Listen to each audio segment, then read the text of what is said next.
Bonjour, nous sommes ici avec un professeur de Garza La Güera, Evelyn Charland, et nous sommes ici pour faire un entretien de personnes bilingues.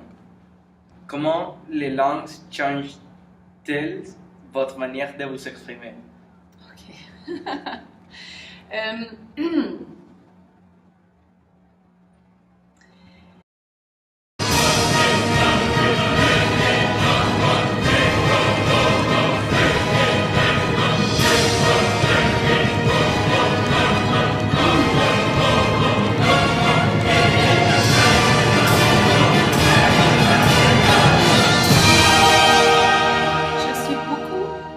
Pour moi, c'est beaucoup plus facile d'utiliser des grossièretés dans ma langue qui n'est pas ma langue maternelle. Parce que dans ma langue maternelle, je me rappelle de mes parents qui me disaient « il ne faut pas dire ce mot ». Alors que si je m'exprime en anglais ou en espagnol, personne ne me dit « il ne faut pas dire ce mot ». Donc mon vocabulaire en fait change ou la façon d'utiliser les gros mots change. C'est un aspect. Changez-vous lorsque vous socialisez en différentes langues votre personnalité? Oui, parce que moi je pense que la langue a aussi un impact où langue et culture sont liées. Donc il y a des choses avec lesquelles je peux parler avec ma famille, avec mes amis en français, qui seraient mal vues en espagnol. Donc, j'en parle pas en espagnol. Et si je suis en espagnol, je censure certaines choses que je pourrais très, très bien dire en français. Donc, ça dépend de... Les enjeux culturels entrent en ligne de compte autant que la langue. Croyez-vous que la langue décrit la culture dont elle provient? Oui. Moi, je suis québécoise. Et dans le contexte canadien, être québécois, c'est être québécois. C'est très différent à être canadien. Donc, pour moi, la langue, c'est quelque chose de très, très, très important. Donc, si j'étais au Québec, pour moi, le français, ce serait primordial. Ce serait le plus important. Et en étant au Mexique, moi, ça me choque de voir autant d'écoles anglophones ou bilingues. Parce que moi, je dis, on est au Mexique, la langue espagnole est importante, il faut parler espagnol. Quels sont les avantages et limitations d'être bilingue? Okay.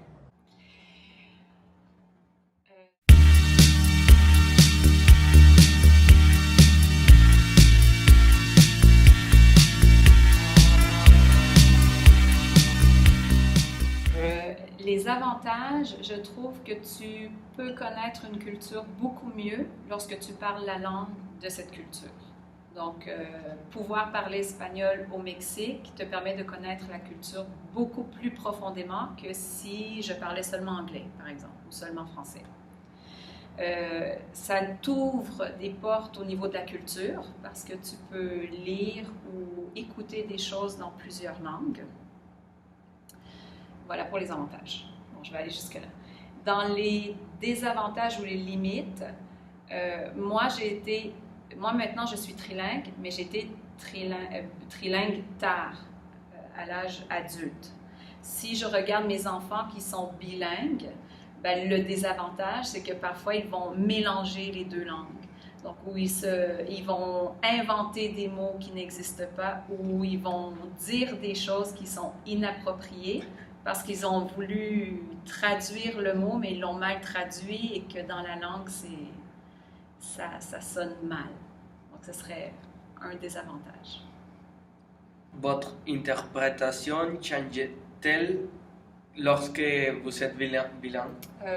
OK. Il y a peut-être deux choses qui rentrent en ligne de compte. La première, c'est qu'on a... Moi, j'avais déjà dit que la langue allait avec la culture.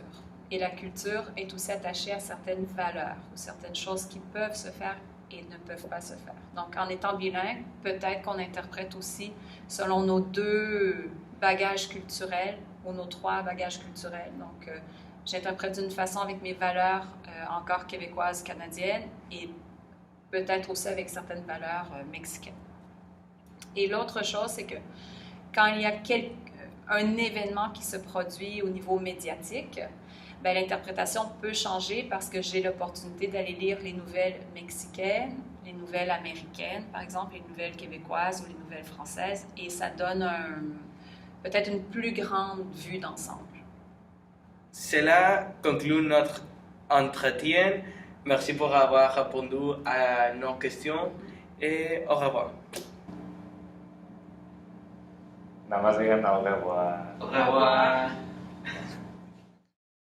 De que no, pues c'est fini y ya. Y c'est fini. Non, non, c'est fini, non, c'est fini. Todo se derrumbó dentro de mí, dentro de mí.